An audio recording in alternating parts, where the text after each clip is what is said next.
Good evening, everyone.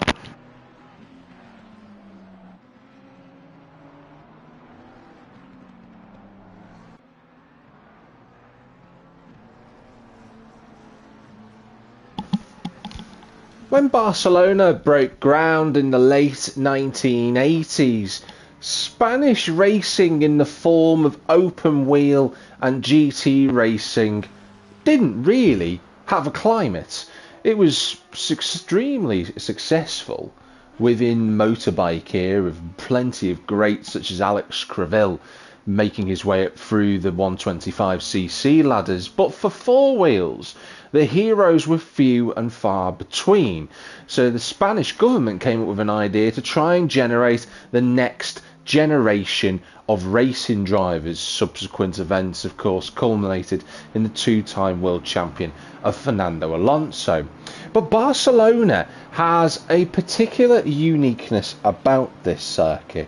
Not only is it host to the Spanish Grand Prix, but it hosts a plethora of different type of championships, from the Porsche Sprint Series to Formula Winter, through to the incredible 24 Hours of Barcelona, where drivers race in TCR touring cars. They even have a specific championship just for Lamborghini Super Trofeos. What a time to be alive if you're a millionaire, to get to race around this wonderful circuit. We are here for round 4 of the championship at ACC Race Nation. We are 9 minutes effectively into this qualifying session. 14 corners coming up at this track. Well, I say 14 corners. Technically speaking, we do have the chicane present, so we add an extra couple on. We're at 16 for this evening. 4.675 kilometres to navigate, just under 3 miles. Nothing too difficult for the drivers to navigate around, although I have heard quite a lot of them talking about low surface grip, which is a feature of this billiard smooth circuit. As we watch Mark Laszlo making his way around turn 3, you can see the surface texture of the racetrack is pitch perfect. And for GT3 cars, who are a lot heavier, pounding into the ground, they can find that to be a little bit more different from the abrasive tarmac that they are used to. I'm saying abrasive, I'm not talking about going down the A55 in the UK. I'm talking about little bumps in the road, little divots here and there. So loads of drivers out on circuit, setting lap times as we make our way through the final half of this qualifying session. Let's have a look at the overall standings for now. Will Fielding back tonight in the BMW, winner of race 1 of this championship at Monza by a comfortable margin. He was flying in practice and he's on provisional pole currently with a 1:43.7.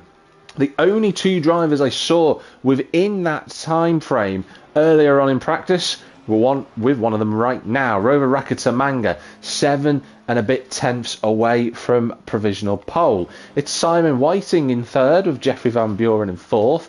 Danny Zoutenbayer is in the grass. He isn't, it's just the camera that is, in 5th position. Bence Biro is 6th, with Michael van der Waal and Mark Chapman 7th and 8th, as Mark Chapman decides to have the car rotating just that little bit more than he would have liked through the turn 12 corner there. Howard Dunn was another driver we saw get very close in practice to Fielding's lap topping times. See how he gets on in this session. He's 9th currently, with Dennis Penders pulling over on the main straight in 10th.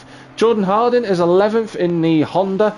Of course, he's getting to grips with that car. He's doing his best as he can. Balasourdon is 12th. Stuart Packham down in 13th at the moment. A welcome return to the championship for Ross Harris. It's been a while since we last saw him in the McLaren for this season. We've not seen him use that car before. See how the 244 gets on this evening. John Wells is 15th, with Matt Phillips in 16th.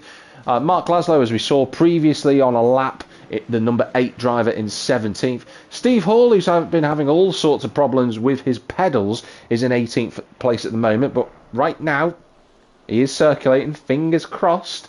he can get through tonight without any issues. Mikey Keaton Central Heating is 19th, with Jacob Byford-Rue in 20th. He's not the sign that says Catalonia is your home, just to make that clear. He is in a car.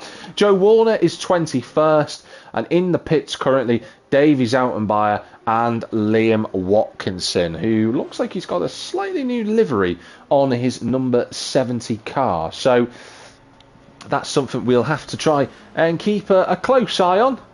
Decide to see whether he wants to change that some way through the session. We'll have to find out. But not long to go. But Will Fielding, that's a commanding advantage already to start off with, over 3/4 of a second clear of Rakatamanga. The Frenchman still seeking that first podium within the championship. Is tonight the night?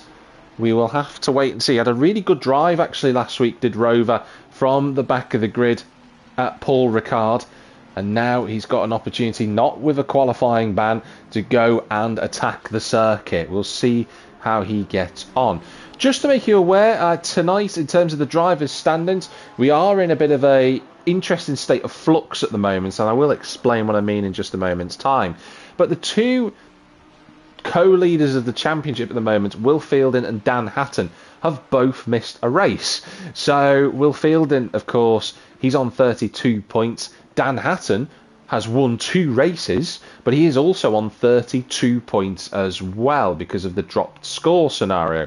Dan Hatton not here tonight, so whilst he won't be carrying his ballast here at Spain, he will be carrying the 30 kilos of ballast that a race winner gets for the next race. He'll be doing that at Spa-Francorchamps, which is the 2-hour race that we've got coming up next week. Hello to Jacob. Hope you're doing all right, buddy. Meanwhile, though, whilst that has been going on, Simon Weising is third in the drivers' standings on 29 points. Alongside him is Stuart Packham and Mark Chapman. Now, Stuart, he finished second last week at Paul Ricard, so he's going to be carrying 20 kilos of ballast, which is why the Lamborghini driver is a bit lower than what you would expect him to be. Ballast is going to have an impact around this circuit. The other issue for Stuart in particular, because he was telling everybody this earlier, he doesn't get on with this track. Not ideal. And Bala Zordam, who is in 13th in the BMW M4 at the minute, he finished third last week at Paul Ricard, so he's going to carry 15 kilos of ballast, and I don't think the M4 is particularly the nicest car to drive with ballast at Barcelona. I think that's going to have an impact. Speaking of an impact, look at this. There is a new face in the top 5 of qualifying. Jordan Harding. Is that him done for the session? He's just pulled off the road, but that is a storming effort from the NSX driver. Up into third position within a second of pole. I'm waiting to see if Howard Dunn can pull this off. He did a really good qualifying effort earlier on in practice, and I want to see if he can manage to replicate that, because that would be fab to see. So let's see if we can try and get on board with a driver. We'll give you a qualifying lap towards the end of the session. Just having a look through. I know Jeffrey Van Buren is not far away, but we will want to find somebody who we've not driven on board with this season so far. We're not going to expect to see Davies. Ross Harris is the man to pick, isn't he? He's in the McLaren. Let's get on board. Let's get the right cameras so that we're ready to be taking on a lap. Let's hope that he's not on a flying lap right now. I know that in the top left corner it says it's in red, but you can never be too sure with the timing tower. And let's also hope he doesn't abandon the lap part way through. So we're just going to get ourselves set up for the final couple of corners. Difficult chicane for everybody to try and navigate the bumps you've got to stay clear of. And here we go then into the final corner at turn 16, officially known as Catalunya. The final corner, he blasts down the main straight then towards turn number 1. The McLaren picking up speed up to 160 miles an hour. He's going to go a little bit quicker than that before he hits the braking zone before the 100-metre marker. Down through the gears into turn 2. Runs a little bit deep in the braking zone, but he's not compromised himself too much during turn 2. But turn 3, you saw the timing tower click down a couple of notches. Turn 3, completely flat in these cars, no problem whatsoever. And then into 4 at Repsol. Have to get the braking zone quite nice and tight here, and then allow the car to open up through turn 4. Tyre wear through there is going to be a pain. Turn 5 is downhill, so again, got to make sure you brake a touch earlier than what you would do for normal corners, but he's navigated that relatively okay. 6 is completely flat, a bit of a non-corner into turns 7 and 8. You've got to be careful of that curb on the inside there on the exit at 8, but he has done a-okay. The infamous turn 9, flat in F1 cars, certainly not in the GT3. Loads of styrene foam all over the track there. Someone's gone wide, and then he's going to brace himself now for turn 10. Down into first gear for Lekaixa, into the left-hander, and that's a really neat and tidy line. 11 and 12, it's all about getting the car set up through 11 for 12. Keep the car nice and tight, be very steady on the throttle, and then punch it on the way out, which he has done. Then it's into these last tight couple of tricky corners. He's gone wide at 13. There's time to find there. And then into 14. Over the curb on the inside. Clip the curb on the right. Out of 15. Completely flat for turn 16. He's going to be down on his lap time. But there is more to come from Ross. But he just has to ensure that he doesn't go wide at turn number 13. That's where he went off Europe car. He was a bit too wide, and that cost him all of his momentum, because the lap up until that point was pretty tidy. So Ross Harris will continue to circulate, and we'll watch his race with interest this evening. Jeffrey Van Buren's got to within a second, as has Steve Hall. That's more like it from the Season 8 champion. Within a second, he's alongside his old sparring partner Simon Whiting. Chapper's back for this evening, the reigning champion. He missed last week, but he is here this evening, so we'll have to see how Chappers will respond, because he's always been in the throngs of a championship fight, has Chappers, but he had a little bit of a tricky race at round 2 where he finished 10th in the end, so you want to try and put that situation right again, and he's on target to do so.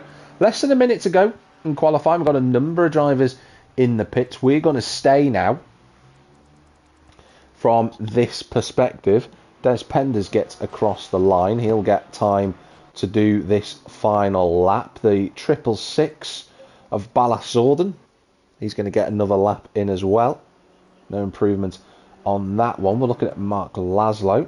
He's got Howard Dunn behind him, and I believe that was Steve Hall. So there's going to be a couple of more times for these guys to try and improve upon. Howard Dunn, though, still not finding that brilliant effort that he was able to do earlier. Mikey will get one last flying lap in. He is in front of his rivals, Byford, Rue, Watkinson and Warner at the minute. And the first car who is going to see the checkered flag is Liam Watkinson. 4.1 away from provisional pole. Can he get himself inside the top 20? He comes towards the start-finish line, and he does do that. And he's 3.4 away. Good effort from him. That's a good effort as well from Michael van der Waal further in the background. He's just done a lap time of a 44.5. That's a great effort to put him on the second row of the grid for now.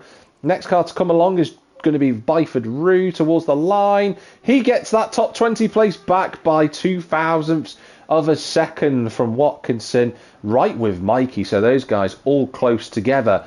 Chappers now coming towards the start finish. What can he do in the AMR V8? That's more like it from him. Up to third he goes. That's a tightly contested top 10. Where is Dennis Penders? There he is. Out of the final corner he comes. In the 296 he stays where he is for now. So the 103 pulls over. Ballasorden carrying that kilo, 15 of course, of ballast in the car. Can the 666 find any more time to go up from the field? No, not quite. He sticks himself in 14th position. Mark Laszlo, the guy we were following to begin with in the session, out the final corner.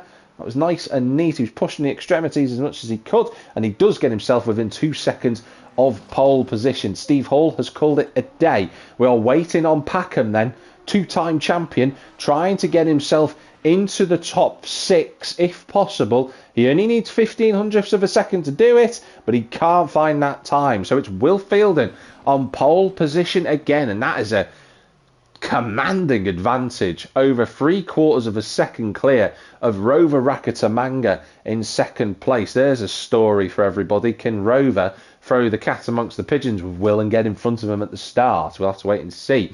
Mark Chapman and Jeffrey Van Buren are on row number 2. The switch to the Ferrari back to his hometown.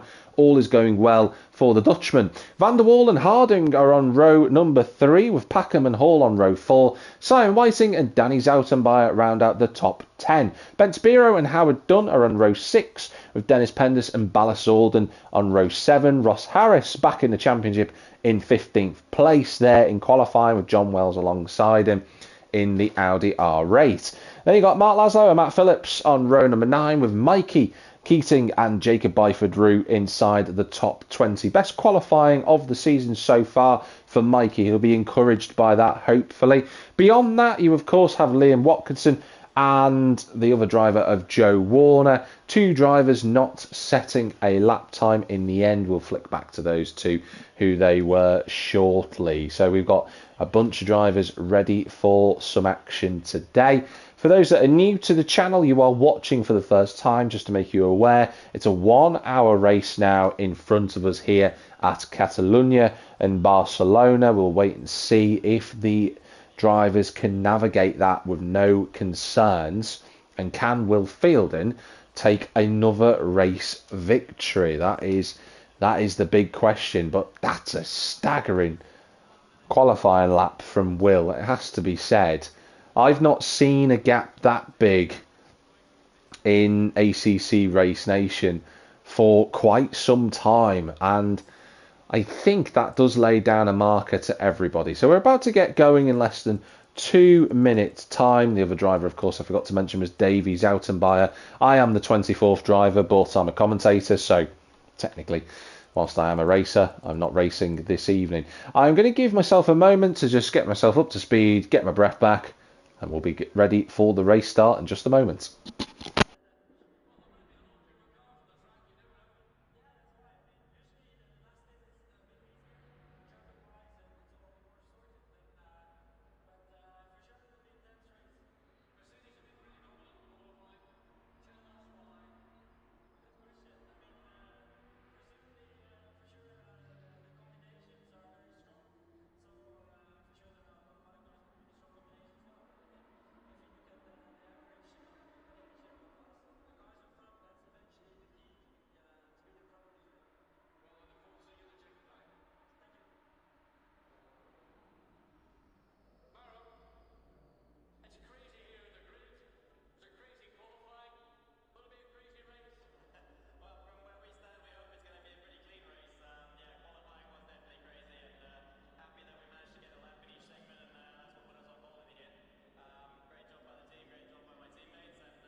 Seconds.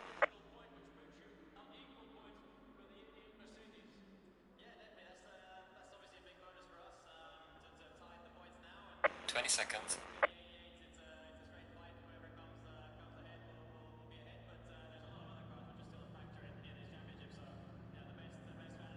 Seconds. 10.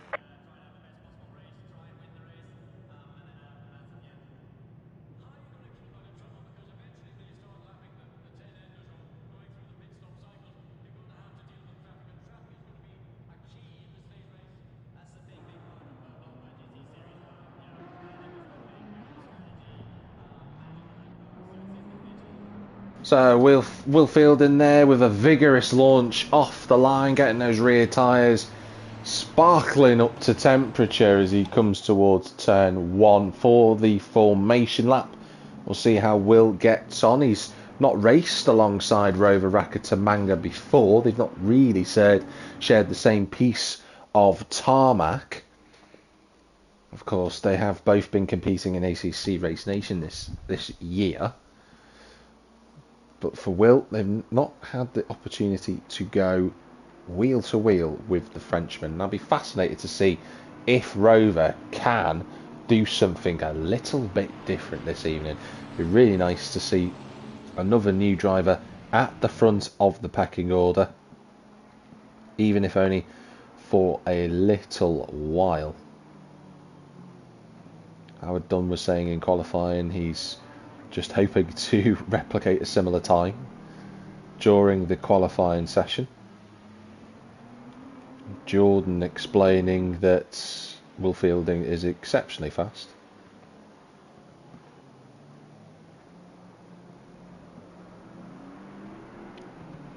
But if you are watching, there's a couple of you at the moment, do comment who you think is going to win this evening's race. Barcelona in the pits.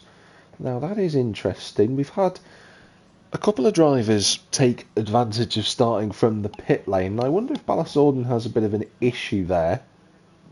He had qualified in the midfield, and I'm just wondering whether he's elected to try and resolve an issue now.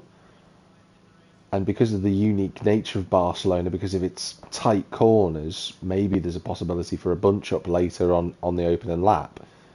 Maybe he's thinking it's the best time to just get in, get a little bit of fresh air when he comes out of the pit lane. Of course, for those that do have a pit lane start, they will be released after the green flag drops, so they will naturally be at a disadvantage. They'll be typically about 10 to 15 seconds behind when the green flag drops. They naturally close that gap back up because on the first lap everyone is jockeying for position. That's Howard Dunn. There's Chapman on the inside of Van Buren. Everyone just starting to get themselves into position. There's Davies out and by in the Nissan. Ross Harris just trying to find his way along. There's Simon Whiting. Oh, that's a good job we've got ghosting on during the formation lap, otherwise there'll be some frustrated drivers immediately. But we follow Rover. He's in second place. He's got to get himself alongside Fielding for the start. And he's just moving his car across the side of the road, the left hand side, as we approach the start finish line for round number 4 of season 12. Who will make the best start? And the race is live here from Spain, and that's exactly the start that Fielding would have wanted. I'm not sure what happened to Rakitamanga there at the start, but Chapman is going to be alongside them as they approach turn 1. We're a little bit 3 wide in the background. Van der Waal is moving across the middle of the road. Heavy braking now into turn 1, and Rakitamanga is relegated to 3rd, and that's Van der Waal round, and there's a huge collision at the start. Multiple drivers are off the road. Michael van der Waal was one of them. There goes John Wells. I think that's Mark Phillips. Mikey's been running to the back off by Joe Warner. There's absolute carnage at the back. Ross Harris, Jacob Byford-Rue. Oh, that's a little bit clumsy there with that one. I think as well involved in that is Ross Harris, who's back in the pit lane. An absolute disaster of a start for a number of drivers. But we carry on into the next couple of corners. We go at turn 5 as Davies Outenbayer, who started 23rd, is now 13th. What a start for him, taking advantage of all the chaos around him. Jordan Harding impacted by that start because Van der Waal would have been directly in front of him. Just looked like someone got into the back of Van der Waal, and that was that. 3 into 1 wouldn't go.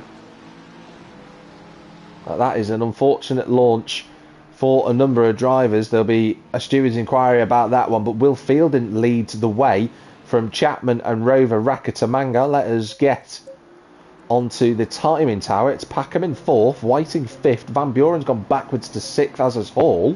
Then it's Danny's Outenbayer, I should say, in 8th place. Mark Laszlo 9th, Jordan Harding inside the top 10, looking to put pressure on the McLaren in front of him. I was going to say the Azure McLaren, but that wouldn't be quite accurate, to be fair. Then it's Penders, it's Davies Outenbayer up to 12th, Liam Watkinson's 13th, so he's had a great start as well from 21st. Bence Biro is in 13th place, Watkinson's 14th, there we go, now it's updated. Mark Phillips is 15th, Mikey under pressure from Howard Dunn as they barrel towards turn number 1. The AMR not looking quite at the move just yet. It looks like Mikey's got some front end damage. So I wonder if that Constantino, oh, he's gone a bit wide actually, and through goes Howard Dunn to 16th. But drama at the start. Sadly, a couple of drivers in the pit lane already, but Will Fielden won't be aware of any of that right now. Him, Chapman and Rover Rakatamanga are already putting a distance between Stuart Packham in 4th place. A second between the 22 and the 111 and 1.3 between Chapman and Rakatamanga. And then there's a bigger gap backwards to Packham, who's got a couple of cars lined up behind him currently. Davey Zoutenbayer up to 11th. We didn't see Jordan Harding getting past Dennis Penders. Oh, a lot of understeer on the NSX in front of us there. We might be able to see an overtake opportunity for Penders to the outside. Into turn 10. Round the outside he goes. He's braked a lot later. And in fact, Mark Laszlo goes right off the road. And Harding can't take advantage of that. But Penders' line's a little bit all over the shop. You can see Bentz is right there in the Ferrari. But no move just yet.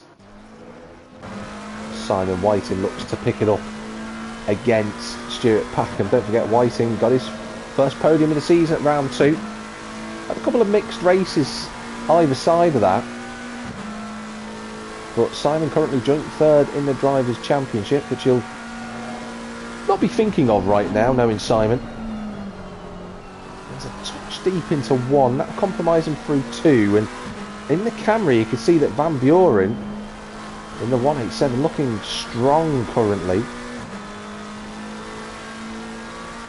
In these opening corners. Howard Dunn looking to make a move on another car there. That's him going past Liam Watkinson, I think, on the inside at 3. We can't unfortunately get the camera we want, but there you go. The AMR is in front of the Porsche. And Danny Zoutenbayer's gone backwards as well. So Danny Zoutenbayer was in the top 10, but he's 16th now. As Mark Laszlo gets overtaken by Dennis Penders and Jordan Harding. It's going to run a little bit deep at turn 8. I just wonder if Mark Laszlo is running in the pack. He's right there with them. I'm just thinking,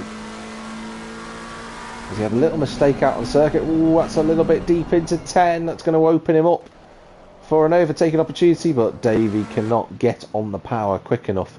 So the number 18 of Zoutenbayer will retain 11th, but I don't think anyone in the grid is going to be happier than Davey right now, up from 23rd place. That is a staggering amount of progress.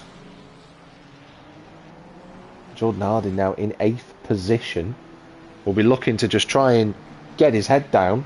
Whether he's got any damage from the incident that happened in front of him with Van der Waal is another matter. But this is the closest quintet on circuit. They're all scrapping over positions. Davey's got an opportunity here. That Nissan looks electric in a straight line. Round the outside at turn 1. Davey's keeping the car there, and he's going to have to back out of that. I've seen it on a few occasions that the Nissan really does have electric speed in the straights compared to its competitors. But Laszlo was just far enough in front to fend off an overtaking opportunity. Joe Warner's 19th. Mikey went into the pits to fix damage. He's got a drive-through penalty. So that's Mikey Keaton, unfortunately. The double 1-3. Danny Zoutenbayer's back with Michael van der Waal. I'm just wondering if Zoutenbayer's had a spin, because something that we discovered after the race for the big Mercedes was that he was just losing the back end through signs on a number of occasions. And I'm just thinking, is turn 9 or turn 3 the corner that is causing him some grief? Because that could be the case.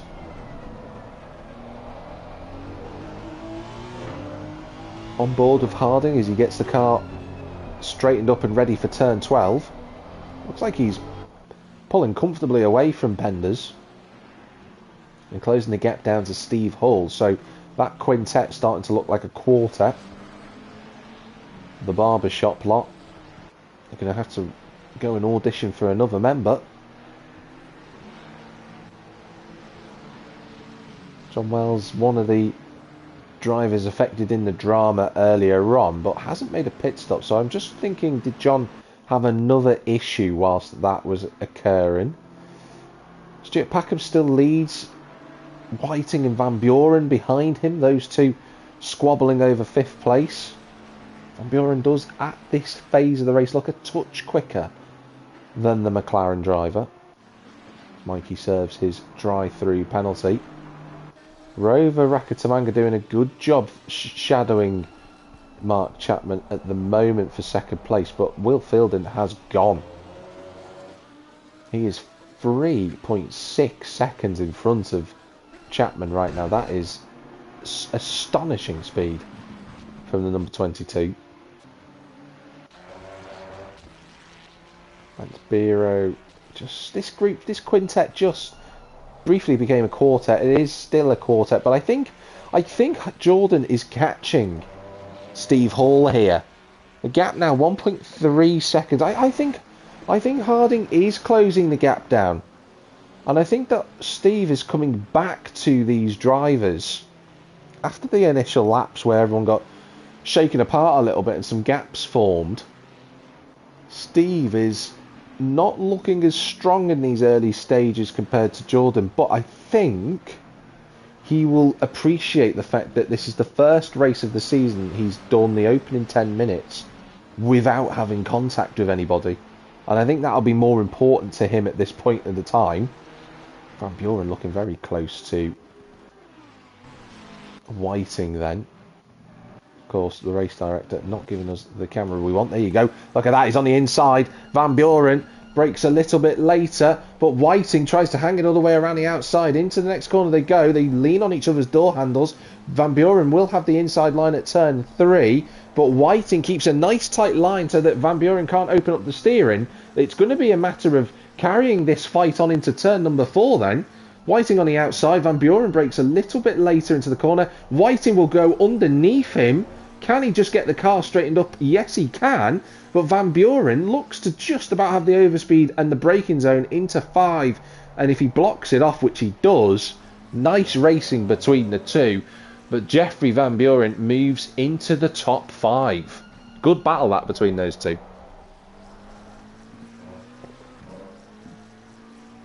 So Simon now. It's a question of recalibration. There's a nice line actually through turn 9. That's a shame. This straight is not as long as the other main straight, because that would have given him a glorious chance to go through at turn 10. But Van Buren goes a little bit too deep, and Simon's on the inside for number 11. Van Buren gives him racing room. It's going to be on the outside of 12, and I don't see how he makes that through there. And Van Buren just needs to block the car here for 13, and that's what he does to stop Whiting from going through. But these two having a wonderful fight, but it's bringing the rest of the field with them, because Steve Hall now is 1.2 seconds off the back of these two squabblers. I mean, that 1.1, and Jordan Harding is there as well. Look at that, those two lost 2 seconds on this lap to the car behind. We think that there he is, Steve Hall just in the back of shot. And there is the Ferrari. Oh, Simon sideways through turn 2. Gathers it and collects it all together. So that's brought Jordan Harding along for the party, and Dennis Penders as well. So is the duo, who are having a big fight at the moment, are they about to become a quintet? And we'll have our second version of the barbershop lot shortly. Simon brakes and goes down through the gears into second in the McLaren. Other drivers using first gear, interestingly, through the left at 5.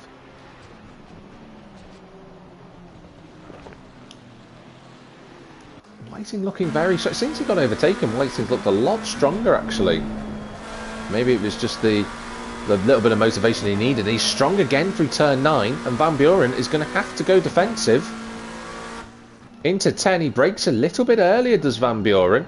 Doesn't want to make the same mistake he did earlier. Whiting looks for the undercut. Van Buren goes very wide and gives him the racing room again. He's got to be careful, Whiting, now, because he can no longer just relentlessly attack the Ferrari in front of him. Steve Hull's there. If he makes a wrong move, the Season 8 champion will be in. And the Season 8 champion knows how to race against the Season 8 runner-up who we're with at the moment. So look at that. 5 cars now, all in the same piece of road. Are all trying to follow each other with the slipstream. So Van Buren now leads this pack for the last space inside the top 5. And they fought so hard that Stuart Packham is now 4 seconds up the road. So Stuart Packham will be delighted with this. Just having a little flick through the drivers. Howard Dunn close to the back of Michael van der Waal. Those two are recovering. A rare shot of Will Fielden just then. Here's Penders at the back of this train. And for Dennis, he'll be, as I always say, thinking about what he needs to do. Look at Harding harrying and harassing Hall there through the exit of 4. I said that Jordan was catching Steve earlier on, and that definitely is the case. Look at the run he's got out of turn 5. I don't think that's going to be an overtaking zone into 7. If we can get on board with Hall, we can. There's the NSX behind us. We're kind of perfectly positioned because we can see in front of us as well. And Whiting again is going to go to the outside line at 10. He's going to try and do the undercut. Oh, he just didn't quite get that right. Almost planted the back of the Ferrari then.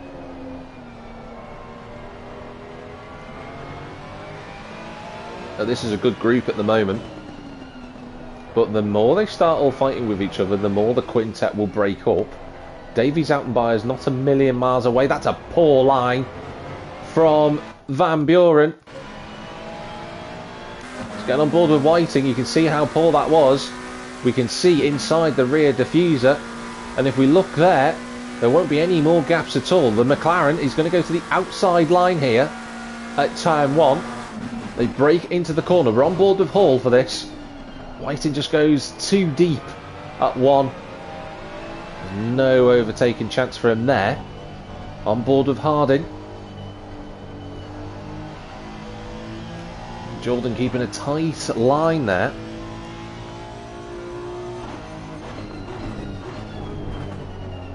Can't yet find a way through. This is where the action is right now. Howard Dunn and Michael van der Waal still close together for 14th, but we're keeping an eye on this. Once again, through turn 5, a quarter of the race gone so far.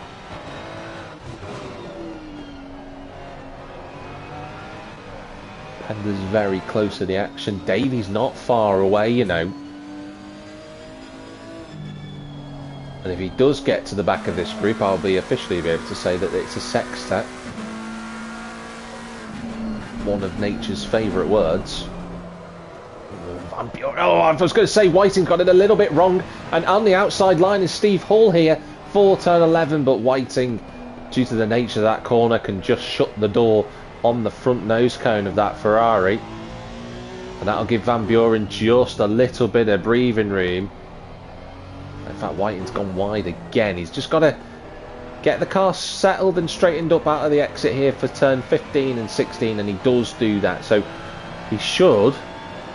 Well, he should have been, in theory, not worrying about defending from Steve Hall, but this isn't at all far from over because Steve Hall's closing that gap. You can see the tarmac space is getting shorter and shorter and shorter. Is he going to look to the inside? No, he looks to the outside line at turn 1. We're keeping a watching brief with Harding. But Steve is not able to find a way through. There's a little gap there for Jordan, not quite. And Davies Outenbayer has joined in the fun. So Jeffrey Van Buren has just given himself about a 1.5 second gap. So the quintet is still so. However, now it's ejected Van Buren in front and attached Davies Outenbayer to the back of it. And that Nissan does look very fast in a straight line, as I've mentioned on a number of occasions. If he gets a good run, he'll have a chance. And Jordan's trying to find a way through. He's really strong out of 5. Hall can't seem to pull away from this NSX. It's going to be on the inside at 9, but there isn't realistically an overtaking opportunity there. He's just doing what he... Oh! Penders has gone on the gravel and just about gathers it all together. The Ferrari gets away with that. Will Jordan send it down the inside at turn 10? He is there. They give each other racing room and then they make contact into the corner. Harding lets him back through. I think Jordan recognised he made a mistake there. And it's all kicking off now, because what that means is that Simon Whiting is free to go after Van Buren again. That's opened up the gap between everybody here. But Steve Hall looking like the cork in the jar. And I also have to say that Bent Biro now is catching up. So loads of people are joining this battle for a spot in the top 5. Hall's going to be under pressure though. Here we go. The NSX is looking, he's stalking the mirrors. But he's also defending from that Nissan, who will know exactly what's going on here. And Pender's now trying to look for a way through at turn 3, but the door gets closed off again. Ben Spiro can't seem to catch up. He was 2.6 seconds away, but I think he's dragging Mark Laszlo with him, and they're having a fight over 11th place. And that's Joe Warner just getting out of the way. I thought someone had gone off the road. Will Harding go for it? 4. No, not at 5 either for that matter, but he's got a good exit. We can't see because the game wants to cut over to Will Fielding, but Jordan looks so strong out of turn 5. He just needs a little bit more room to find his way past. And rather brilliantly, the game has decided to not give us what we're after, which is a little bit frustrating, I have to say. Oh, Steve Hall's off the road. Has he had a pedal problem? Oh, he has. And Steve Hall, who had been fighting so well for the opening 20 minutes, he's trying to get back on track. I think he does have some form of issues again with his pedal set. And sadly for Steve, what was a great 20 minutes of fighting has sadly culminated in him dragging his 296 back to the pits. That is a disaster.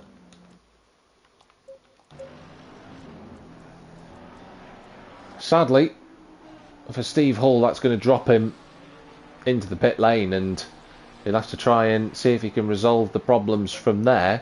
That does release Jordan Harding though, who was trying everything he could to get past the former champion.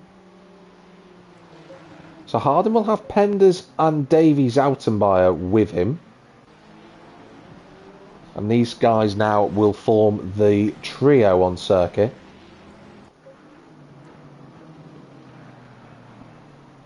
Ben Spiro did have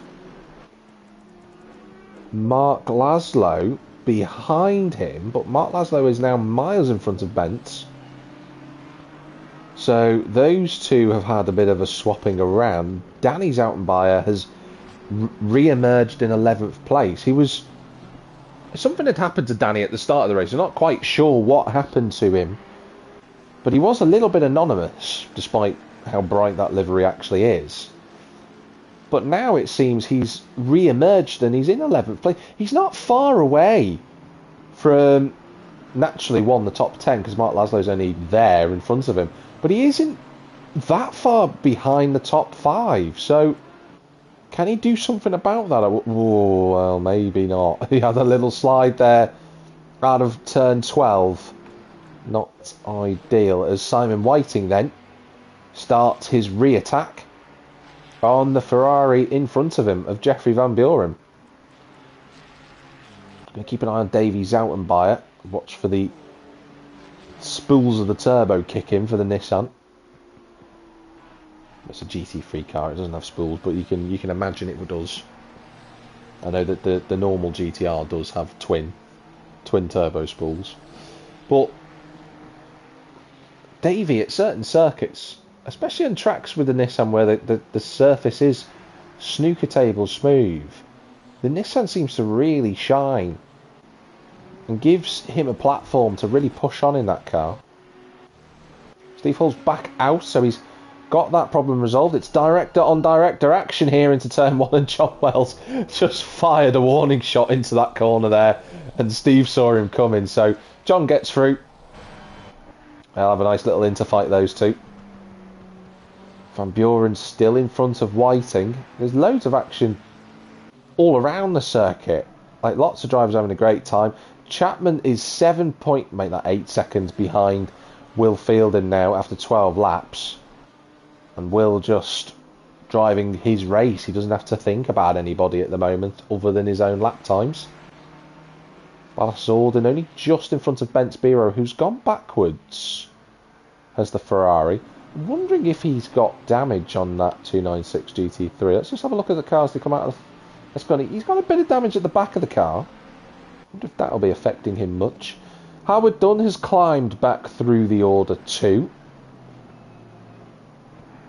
Got a couple of cars in the pits, Joe Warner and Ross Harris being two of those.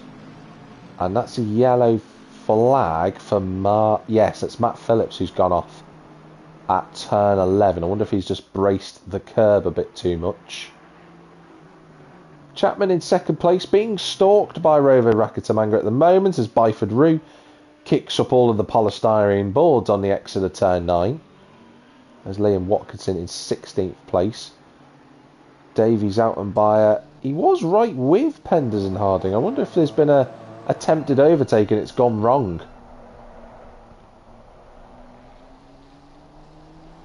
Well, Penders again demonstrating how good he is in this championship. Oh, that's a little bit wide at turn 5 for Davey. He actually recovers a little bit of time because he gets a good exit off that corner, so no major dramas there.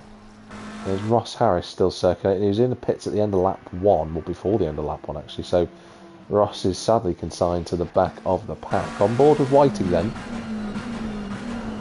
Coming up to the halfway mark of this race at the moment, plenty to see, plenty to talk about. Van Buren leads us through turn number 12. Tyre wear and strategy is now going to become a big part of this race. Ooh, that's wide. That's very wide from Whiting. And gets it all wrong for next. He's going to cut the corner as well. So, and Jeffrey Van Buren in the pits. So, does this now release Simon Whiting, or will he then have to start thinking about Jordan Harding behind him? Because Harding, after that couple of errors from the McLaren, has found himself within half a second of the number 19.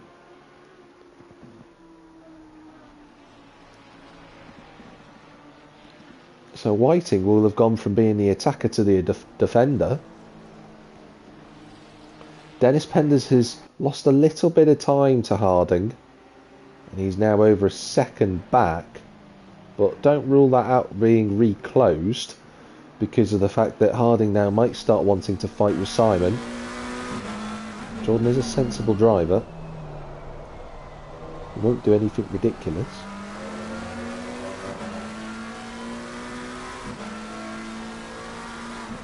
Jeffrey Van Buren, the first of the top 5 to make a pit stop. Now he wasn't miles away from Stuart Packham. That gap being about 5 to 6 seconds. So it might put Stuart on notice a little bit. But I will say, I wonder if Stuart's had a little error out there somewhere, because he was a lot closer to Rakitamanga than that earlier. Maybe he's lost a second or two somewhere out on track. But the two Lamborghinis running in 3rd and 4th at the moment. It's been a long time since Packham wasn't the lead car of whatever brand he was driving. 45.6 from Rover on that lap. What is Packham's? 46 flat, so half a second lost. What about Whiting on this lap? A little bit faster. 45.5, 45.4, 45.9, 45, 40.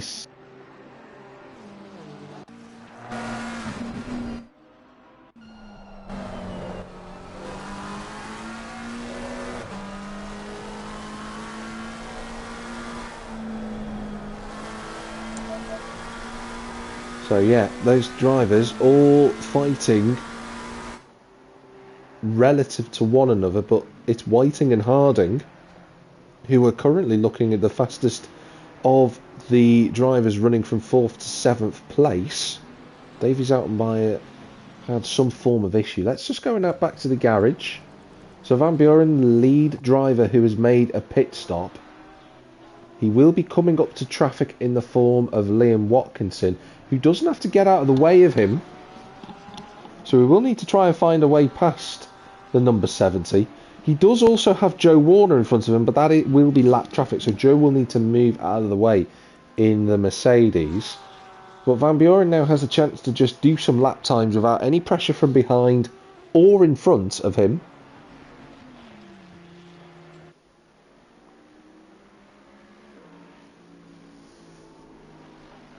Which will be interesting to see how he adapts to that. Steve Hall's still behind John Wells, who's doing a great job actually in the R8. Bence Bero's made a pit stop, has Van der Waal and Howard Dunn. John Wells the only driver outside of the top 13 to have not pitted yet. Now, will anybody make a pit stop on this lap? No, but look how close Harding is this time.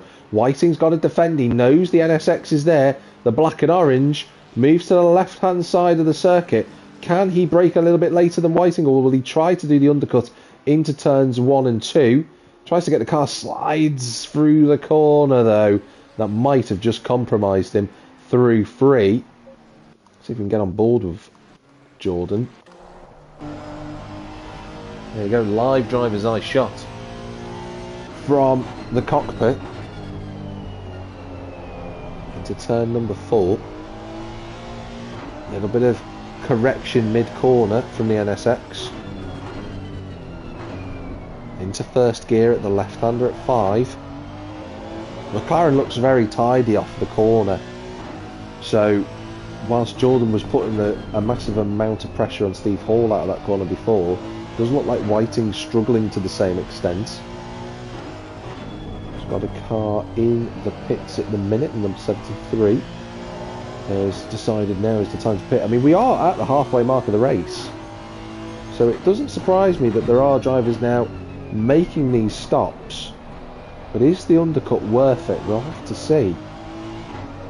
In theory, if you get a new set of tyres, it would be. But some drivers might risk it and try and not take a pit stop. But I have to be honest, that is going to be challenging around Barcelona. Lots of corners, lots of extended turns where the tyres won't lose graining, they'll just have big chunks ripped out. And into the pits goes Whiting, so there we go.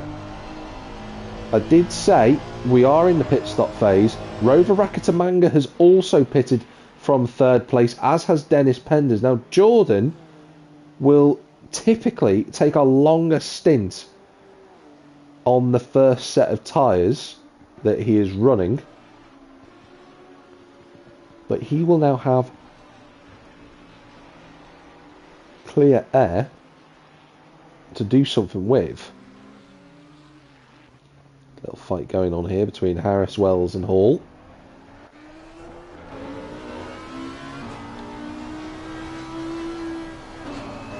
A little bit wide for John. Hall can't quite get close enough. In fact, Hall's definitely looking like he's got some problems in the straight line. I wonder if that's a pedal issue he's having there. That was a huge amount of time he lost. I have to look at his throttle trace inputs in a little bit.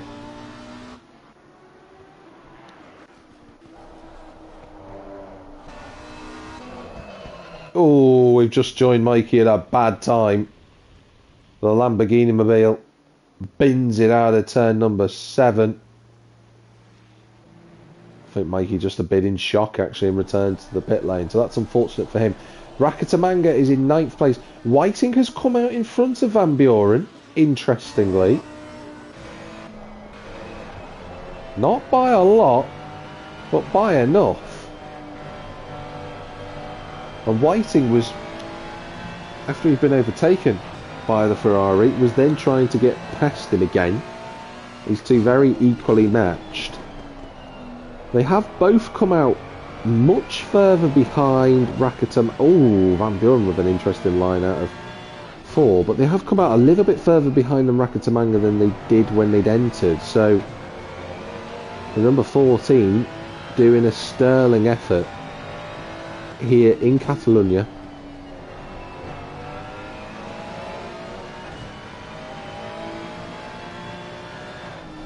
Can he keep it up? through the right-hander at 9. The gap between Whiting and Van Buren was 1 second. Now Whiting, of course, his tyres will be pretty much up to temperature at this point. The pressures will be rebalancing. That's what he's driving around at the moment. Oh, that's a bit wide from Van Buren, but he just about keeps it on the racetrack. But you can see the compromise it gives him through 14, 15 and subsequently 16. He'll have to carry on. It's 45.6 on that lap from Van Buren, who is in front comfortably of Dennis Penders. So Dennis is just a little bit further back. I was just looking at there was a pit lane glitch there. It said the 103 was in the pits, but Penders is currently 9 seconds away from this duo. Just looking to see where the drivers are. There's Penders, who I mentioned before. Race leader in the pits. So Will Fielding decides it is time to get a new set of tyres on. And not only does he go in, but Stuart Packham does. So that gives Jordan Harding the race lead. I did say that Harding would go a little bit longer than everybody else. And the NSX has nobody around him. So that means Davies out and Byers in second. Danny is third. And Mark Laszlo, it's going to be quite close actually with Mark and Fielding as Packham pulls in. It looks like Laszlo, never mind, Laszlo isn't going to go into the pit. So it's a Harding in first place and the two Zoutenbayers in second and third on the racetrack. Will Fielding just coming out of the pits now. And do you know what? I think Fielding is going to come out quite close with himself and Ross Harris actually. Is he going to come out in front of the McLaren? He kind of really does need to, because he doesn't want to be faffing about with these two. And yeah, he does get in front. Does Ross? What about Steve? No, he's in. Steve Hull is behind the race leader. So could have been worse for Will. Could have been both of them, but instead it was just the one. But he does have a 23-second advantage over his closest competitor that has pitted. Although, having said that, I have just made a distinction there that Rakitamanga is in front of Packham. For some reason, the timing tower made it look like Packham had jumped both him and Chapman. But Rover has jumped Mark Chapman in the pit stops. What a great pit stop that was from the French driver. He wasn't far away from Chappers earlier, and he did pit 1 or 2 laps before the AMR V8. So the Frenchman moves into second place. But he's going to have a big scrap on his hands to keep in front of Chapman. Oh, and Matt Phillips sadly picks up a drive-through penalty for track limits, and he has picked it up at the final corner. So he's already lost a lap to try and serve it because he's been pinged at the final corner, which is a bit harsh. Danny's out and Byers in the pits, so that leaves 2 more cars now out on circuit, trying to go as long as they can on this set of tyres. As we ride on board, well, I say ride, we jump on board with Chapman through 15 and then 16. Now we've seen how quick the AMR V8 can be in a straight line. And he's closing. Rakitamanga goes early to the outside line for the 111. He's braked a lot later than the Frenchman, and he's gone through. That is a brilliant overtake from Mark Chapman. Great move. Right the way around the outside at turn 1. That takes big balls to be able to pull that one off, I have to say. And Chappers moves himself back into a net second place. I think there was a little bit of... I'm going to be kind to Rover here.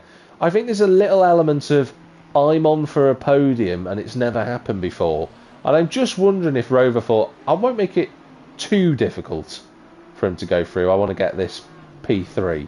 He's got a lovely gap to Packham further back, who is as best as Makes no difference. 8 seconds behind his Lamborghini stablemate. And into the pits comes the last two vanguards of the non-pitters.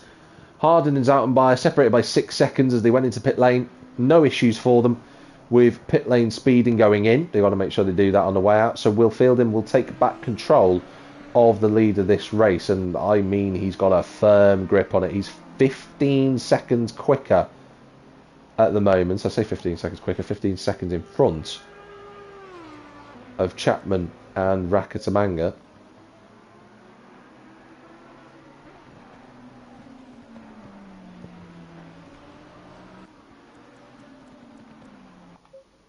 Howard Dunn very close to the back of Danny Zoutenbayer. Let's see if we can get on board with this one.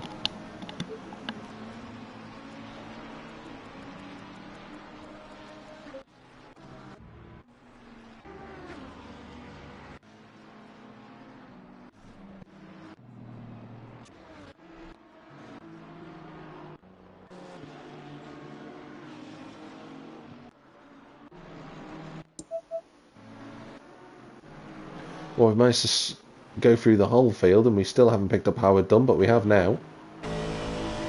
Zoutenbayer had just come out of the pits before. Now there's a little trio here between Ballas Zorden, Zoutenbayer, Danny that is, and Howard Dunn. Down through the big drop of gears in that AMR V8. Big heavy clunks going through that gearbox. And it'll be the same in the Mercedes in front of us as well.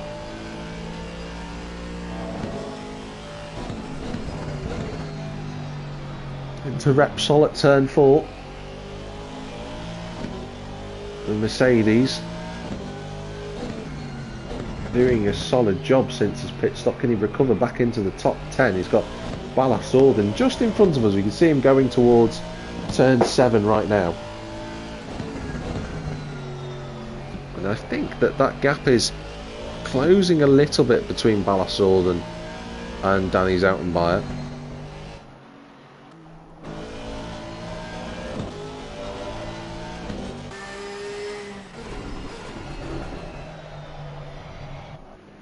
Liam Watkinson doing a solid job in 19th place. Davey Zoutenbayer is 8th, but he's fallen away at the pit stops from Jordan Harding. He was losing touch a little bit before that, but he's lost a little bit more time.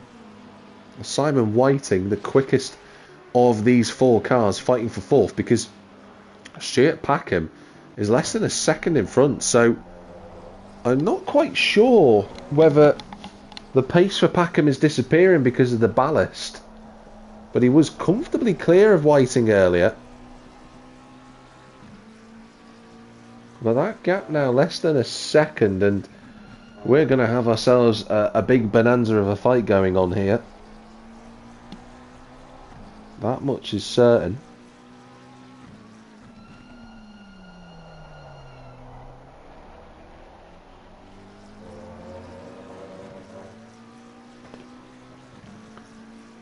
"22 laps down, less than a third of this race to go now. 19 minutes on the clock. And the next question is, if these two do start fighting, how quickly will Van Buren and Harding close up to them to join the fight for 4th position? And I would argue that Packham went a little bit defensive there into turn 10. Ooh, over the curb. Unsettling the car for the McLaren. 720S GT3 Evo does not want to go over that curb again. It seriously unsettled the car, and into the next couple of corners we go. Number 19 goes over the curb, over the other one. Nice line from Packham though.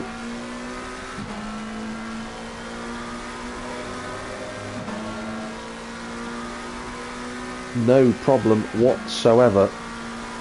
On that lap they were 6/10 quicker than Rakatamanga, which would say in theory if they kept that pace up in 10 laps they'd be on the back of him, which with this amount of time left in the race isn't impossible.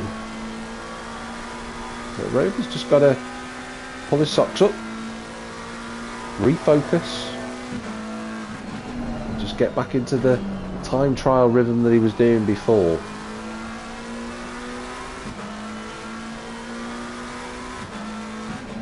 The same cannot be said for Whiting. He's not time trialing, he's trying to force the door open on the number 78. But Packham, not typically a driver to bulk under the pressure. It's Laszlo and Biro together again. These two clearly, and of course Ballasord, and all from the same racing community, all running the same colour schemes, just on different cars. One of them in a McLaren, one of them in a Ferrari, and one in a BMW. All having good results so far this season. Joe Warner's still circulating. He's a few laps down, but important for him to continue to develop mileage in that Mercedes. Not the easiest car to drive. I think Joe just discovering that at the minute.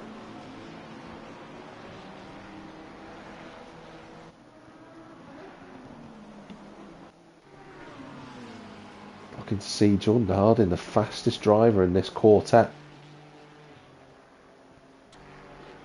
The 1:44.6 on that last lap, and his tyres will be 10 minutes fresher than Packham and Whiting's. It'll be 15 minutes fresher than Van Buren in front of him.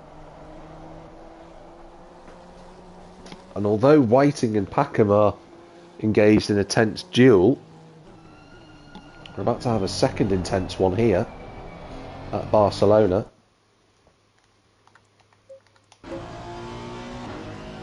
Everyone else just a little bit more spread out. Penders is in 9th, not far away from Davey instead for the Zoutenbayers. Ballasord, and then it's Zoutenbayer and Howard Dunn, who's not as close to the Mercedes as he was earlier. Pence Biro still battling with his friend Mark. Having a lovely time out there in the Catalonian sun. Packham goes defensive again at turn 10.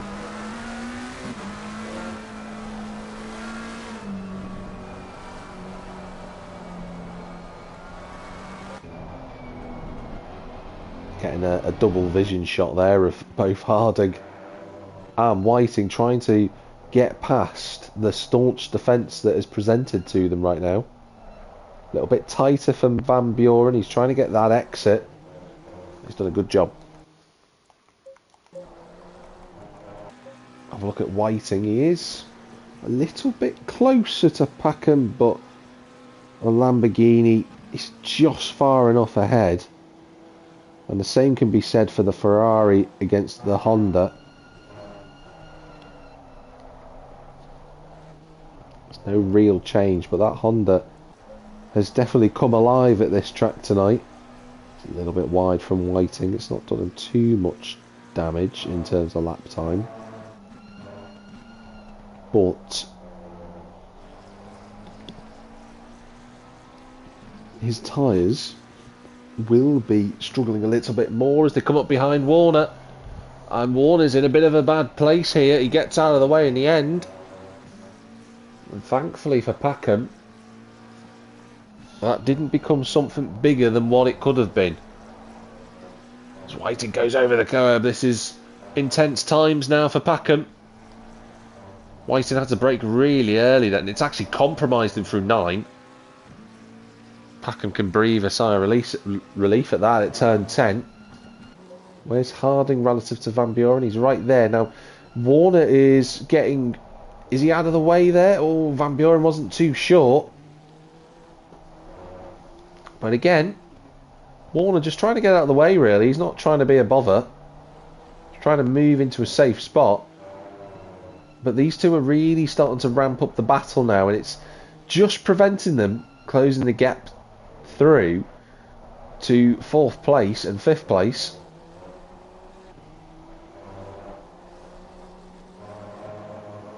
Out of turn 16 they go again. As they go over the line, Jordan 3 and a bit temps down. Looking like he's closer. It would take a huge move to be able to stop the car on the brakes and get through that late at the corner. And Harding is sensible.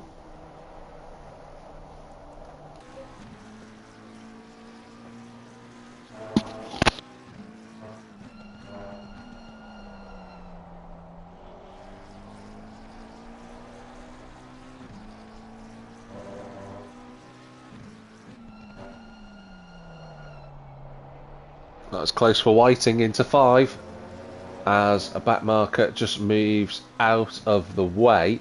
It looked like it was Matt Phillips actually moving. 12 minutes to go. Whiting's got the bubble on. He's looking for a way past. He's not going to find it at turn 9, but if he gets a good exit and we find a good cameraman, into turn 10 we go. Pack 'em tight again. This is a chance for Whiting. Into 11, and it was as easy as that. Well, Simon had been waiting for that opportunity, and Packham was going tighter and tighter into turn 10, lap after lap. And he breezed on through. I have to say, it was a lovely overtake from the McLaren into 4th place. Currently 5.8 seconds behind Rover Rakitamanga. He's just done a 46.1 on that lap. We'll look to see what Whiting does, a 45.4, so that's 0.6 quicker. Now, if he can keep that up to the end of the race, he'll be very close to the back of the Frenchman, who is, since he's pitted and since he's been overtaken by Chappers, he's fallen away. I wonder if Rover didn't take any tyres. I wonder if that's what's gone on there and he's just tried to carry on the same set. That's my suspicion at the moment. That's my working theory. That Rakitamanga, in pursuit of his first podium, is just trying to get to the end on a new set of boots.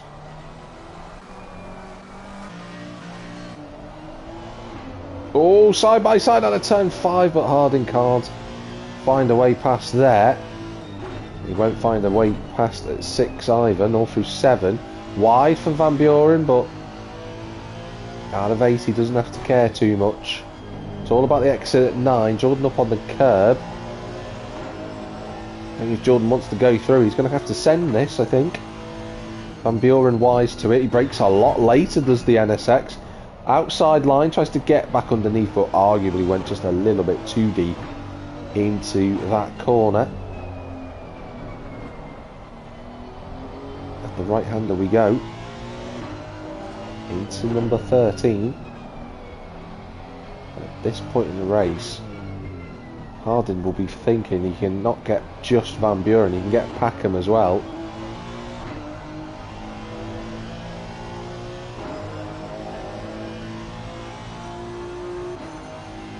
.45.3 from Whiting, 45.9 and 46s from Van Buren and Jordan. A little bit of a pop and glitch going on that puts Van Buren further ahead than I thought. A nice line that from the NSX in turn 2. Turn 3, keep the car nice and tight. So try and force that door open. Van Buren will be checking his mirrors. He'll know that Harding wasn't quite close enough, but now the chance is here for turn 4. It's wide from the Ferrari, and the NSX up on the curb. It's going to settle the car just a little bit. Into 5 we go. Can he get the car pointed and turn quickly enough? Oh, it's to the limit. But no move on the horizon just yet. We'll still keep an eye on this. With less than 8 minutes and 30 seconds remaining. And Simon Whiting is absolutely hunting down Rover Rakitamanga. I said this wasn't finished.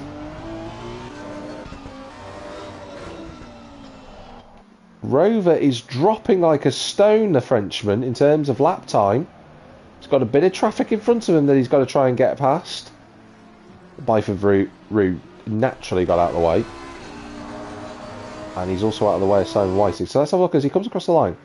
So 45.7 from Rover on that lap. So a little bit better on that lap. He's responding. But Simon takes another 6/10 out of him. No one can live with Simon Whiting's pace currently. Is he running out of time? I'm just trying to work this out in my head. Now, in theory, they would have 4 to 5 laps, but it just depends on where Will Fielding is in relation to them. Just looking on the track map at the moment, the number 22 is out of turn 9. It's going to be 50-50. Whether it'll be a shorter distance or a longer one than what people were expecting. Drive through. Oh, and that's a drive-through penalty for Danny Zoutenbayer. And that's going to certainly drop him beyond Howard Dawn. Tight with him and Van der Waal, and that just puts an end to his top 10 chances, which he's done a great job with this evening, but hasn't been enough for him. He's still trying to adjust to that Mercedes. Ballast Alden is on for a top 10 despite the ballast. I think he'll take some good comfort from that. Whiting now 2 seconds clear of Packham and Van Buren, who's still squabbling with Van Buren with Harding.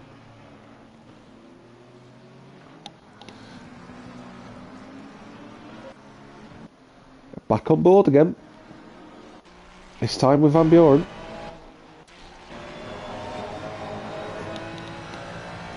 Now Harding a lot closer this time. And Van Buren goes early, jinks to the right, then jinks to the left.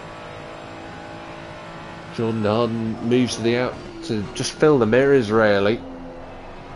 But that NSX just doesn't quite have the straight line speed to get him past the Ferrari. The Ferrari is no slouch in a straight line.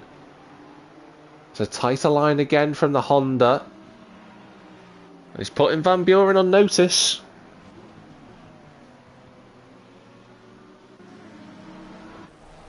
Buren just a little bit wide. It's just giving Harding a sniff again and a bit of action. Into the left-hander. Again. You can see where the Honda's faster. Look at this, it's all over the rear diffuser. He's going to go down the inside at turn 9. They make contact. They make contact again, and Harding goes round, and that's his chance gone. I did say he'd probably have to try and send it down the inside at some point. He's been looking to try and make that overtake all the way through the race, but sadly, on that occasion, it hasn't paid off. And Harding sadly goes round, and Van Buren just has to bring the car home. From my perspective, it looked like Van Buren had given him space. They bounced off one another, and Harding went round. He had to try, I suppose, but it has resulted in falling into 9th position. Realistically, you could argue he should be in the top 5, but that's the way of Van Buren's defensive driving. It stopped people from getting through, and he could be credited for that. But Penders has found himself in front of Harding. He's now going to try and defend from the frustrated NSX driver with less than 4 minutes to go. He's trying to take all of Byford Rue slipstream, and there you go, Byford moves out of the way. Chapman's still in 2nd position as Liam Watkinson clears his drive-through penalty. Simon Whiting's 2 seconds behind Rover. This is on. I'm just wondering if I need to get on board with Rover here. Yeah, his last lap was a 47.7. Did he just have a little mistake somewhere? Because he looked like... I was watching the fight with Van Buren and Harding and keeping a distant watch of this. And it did look like Rover had covered that off, but that little mistake's clearly brought Whiting into a tangible distance. An uncomfortable distance for the Frenchman. He's not been in this position many times. He did finish 3rd in one of the races I commentated on not so long ago, but a post-race penalty, it was at the end of last season actually, dropped him out of the podium places. He's not been involved in anything today. There's no dispute about where he will finish, but will it be third or will it be fourth? This lap is a 45.9 and it's a 45.8 from Whiting, so that's what Rakatamanga needs. On this next lap, he just needs to keep that gap where it is. I've been commentating on Rover for quite some time over the years. He has found some new form in this Lamborghini. He was quick in other cars, don't get me wrong, when we've seen him previously.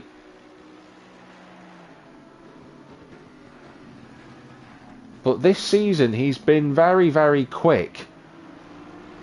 He's got a car in front of him. That's Joe Warner, who needs to get out of the way, really. He does a decent job. He's got all that damage on the car. I'm surprised he's not pitted with that, I have to admit. Down through the gears. It's the next couple of corners. We'll try and get on board with him properly. Just want to see what his wheel movement's like through the right. That's a little bit hesitant. Oh, we're setting up a... Yeah, I was just about to say, we are setting ourselves up for a barnstorming final lap because Will Fielding has crossed the line. What a superlative drive from Will Fielding. Even if he has a big spin, he'll be fine. In fact, he could crash and he'd be perfectly okay. He's miles ahead at the minute. He's not going to do that. But Rakatamanga just a little bit tense. You can see the way that the car's moving into the corners is tightening those lines up. Not too badly, but it will make a difference in lap time. Look at this. You've come across the line. It's a 46.1. It's a 45.5 from Whiting. It's one last lap to go. He hasn't got many miles. Does Rakatamanga to make it to his first podium, and that he'll be sweating buckets in that car right now. He'll be absolutely thinking of every single apex that he needs to hit over the next 3 miles to secure a well-deserved first podium, but he's got to get there first. And Whiting will take any opportunity he can to get that win, which would feel like a win for him if he got on the podium, because he has clawed a huge deficit back. Harding is close to Penders. I don't think Jordan will want to lose any more spaces, so he'll have to be wary of that. But a couple of corners away from the end, this has been another commanding drive. He did it in Monza, did Will Fielding. He is absolutely electric tonight. It's another win for Will Fielding here at Barcelona. What a drive from him. Mark Chapman, another great result on the podium again. For the first time since Monza, he strikes back in the championship fight for second place in this race this evening. And look at this.